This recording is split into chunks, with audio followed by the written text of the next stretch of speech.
our report is about why the holderness coast has been eroded.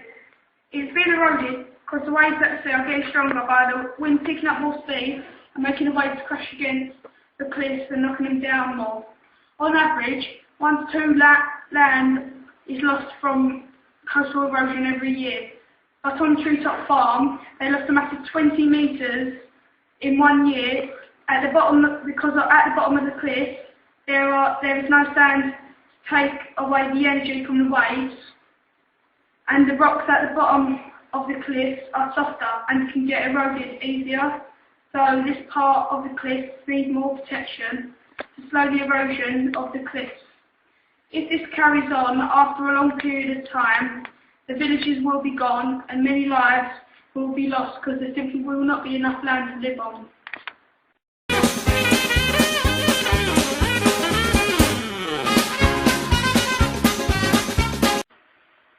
This part of our report is based on what people have done about coastal erosion already. There are many ways in which people have tried to stop coastal erosion. Some things slow it down, some move it to other places on the coastline, and some completely fail. The Holderness Coast is one of the many coastlines that get eroded a lot quicker than other landscapes. There is soft rock and there is hard rock. Soft rock gets eroded much more quickly than hard rock. In guessing about what I said about Holderness Coast eroding really quickly, it probably figures out that Holderness Coast is made entirely of soft rock. There are many ways of stopping this, as you already know, and one of these ways are groins. Groins are 2 walls that are separated far apart from each other and make a little trap. The wave, when hitting the coastline, moves the sand across the beach. Groins prevent that and build up sand inside the 2 walls. This sand leaches the energy of the waves and makes the waves less powerful, meaning that the coastline is less eroded and takes more time to be destroyed. The only problem is the conflict it causes. What the groins actually cause is when they trap the sand inside the walls, any sand on the outside of the groin still gets swept down the beach, and eventually the beach loses all the sand on the groin's outside, and that makes the waves more powerful and erodes the rock outside the groins more quickly.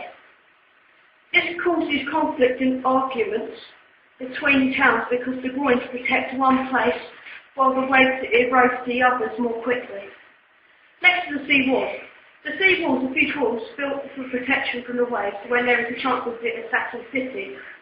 The sea walls temporarily block the waves from getting to the village. You see, waves rise and get further up the coast over thousands of years. And the wall blocks the waves until it overlaps the wall and destroys the cities that's being targeted.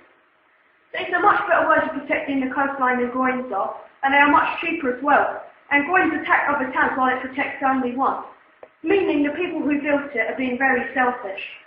The seawalls are a better way of keeping the land safe. Therefore, they should buy more seawalls and less groins.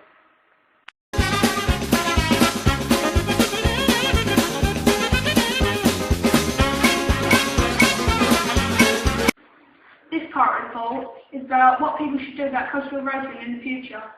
If we don't do anything about coastal erosion, then we would lose more huge amounts of land, and in losing land, it will slow the effect of money flow through the town. In the future, we should build bigger and stronger seawalls so the waves cannot reach the higher areas of the cliff and destroy more land. We could also use large boulders or rocks to put in front of the land so it can take the power out of the waves and slow down the destruction of the land. Many people, such as farmers, are affected by this because it is cutting down the percentage of farmers' land, and so they can't grow crops. If we do these 2 things to slow down coastal erosion, then a lot more land will be saved for farmers to grow crops.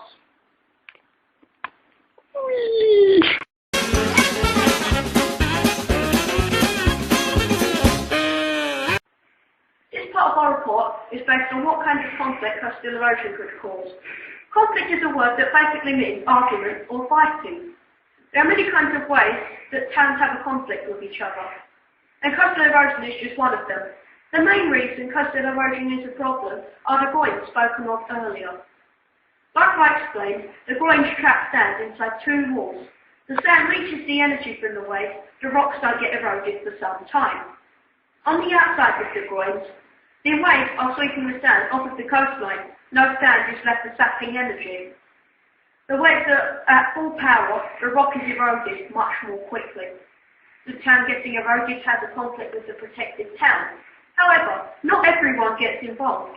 There are only certain people involved in this matter. Take Sue Earle as an example. She is a farmer on the Holderness coast, and there was no sand stopping the waves due to groins further down the coastline. All of the crops she had planted had been swept away before they even finished growing. Now she is angry with the town who built the groins, and she is having a conflict with them. Sue Earle's not the only farmer mad about the crops being swept off into the sea. And it's not just farmers that are having conflict either. There are businesses losing money to build groins and help pay for the damage of all the wreckages happening on the coastline. However, there are ways you can keep the erosion less painful. In other words, bring it down to a minimum.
Oh,